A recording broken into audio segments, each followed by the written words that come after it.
time check, it's 7:39 in the morning.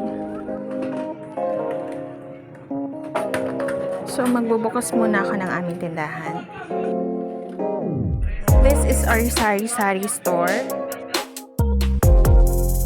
At syempre, hindi mawawala ang aking kape. So yun na nga, naglista na ako at nagbilang ng pera upang makapagsakada.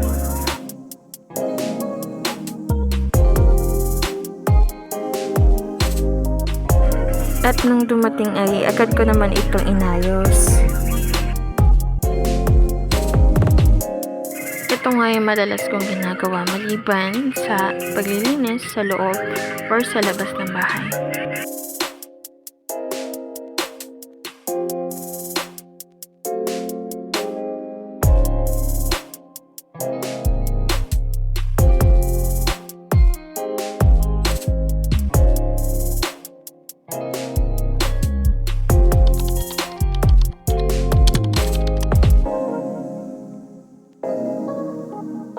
At ito nga pala yung aking mga gamit.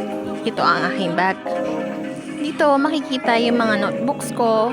So yun, nilagyan ko ng mga label.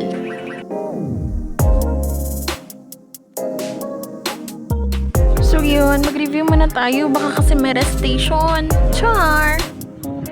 Pero kidding aside, ito talagang ginagawa ko. Kasi naniniwala ako na nagiging madali ang isang bagay kapag mahal mo ito or gusto mo itong gawin.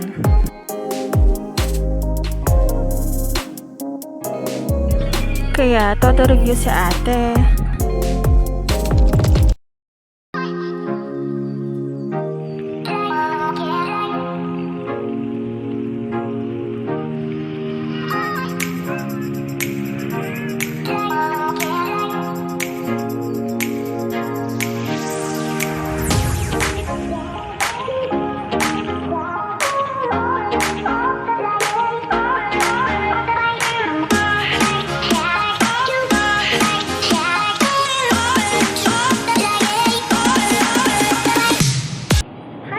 Nandito tayo ngayon sa St. Dominic Parish at isa ito sa pinaka-highlight sa aking video.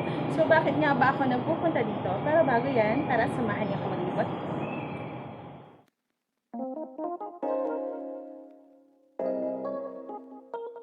Naging part ng routine ko ang pagpunta sa church. Ito kasi ang paraan ko upang gumana ang aking pang-araw-araw na buhay. Dito ako nakakapag-isip o nakakapagmuni-muni, naglalabas ng sama ng loob o nagsaselebrate ng achievements.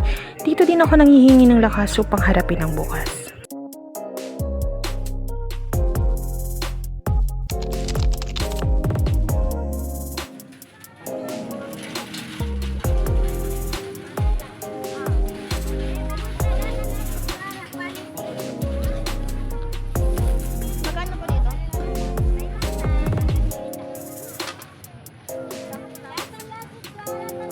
So, bumili nga ako ng patatas, carrots, bell pepper, onion, luya, coconut milk, curry powder, at manok.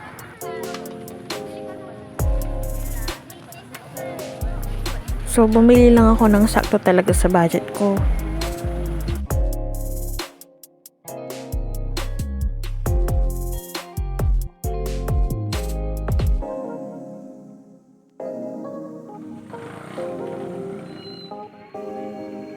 So, malas ko talaga yan kasi papauwi na ako.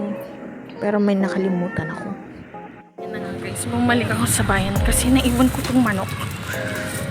Oh, yun nga advantage ng malapit ng bahay kasi pwede kang makapunta sa tindahan anytime, anywhere. Pwede kang bumalik. Advantage ko yun. Kasi taga dito lang din ako sa bayan.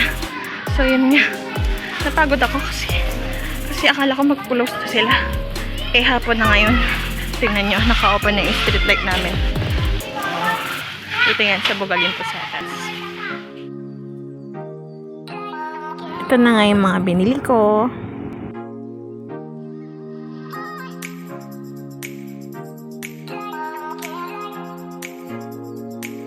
So, yun na nga, binabalatan ko ng mga ingredients. Hiniwa ko din ng mga ito.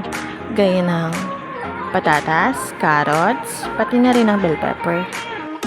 So, ito nga po talaga yung nagiging routine ko maliban sa pagpasok sa eskwelahan or tuwing may practice.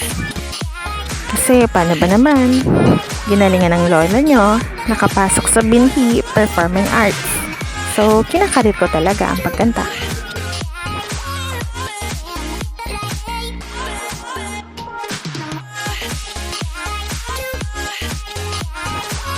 So, ready na yung mga pangunahing kailangan natin.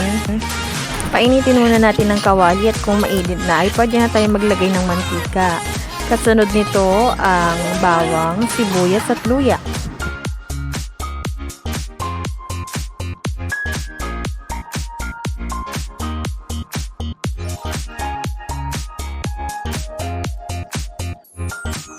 Halu-haluin at igisa ang manok. Pagkatapos noon ay naglagay na din ako ng paminta, asin at iba pang pampalasa.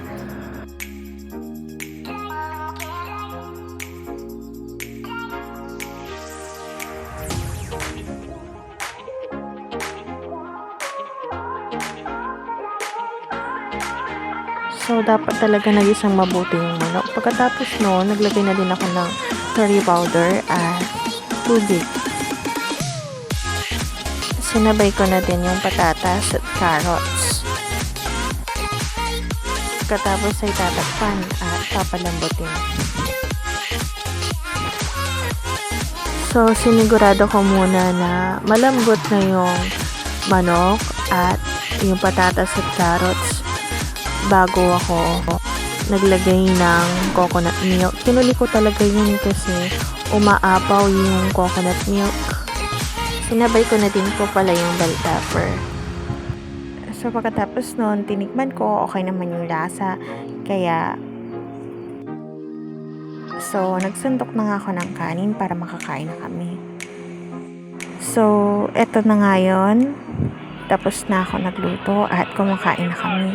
Di ko nga pala na-videohan yung mga kasama kong kumakain kasi napasarap naman ng kain ko.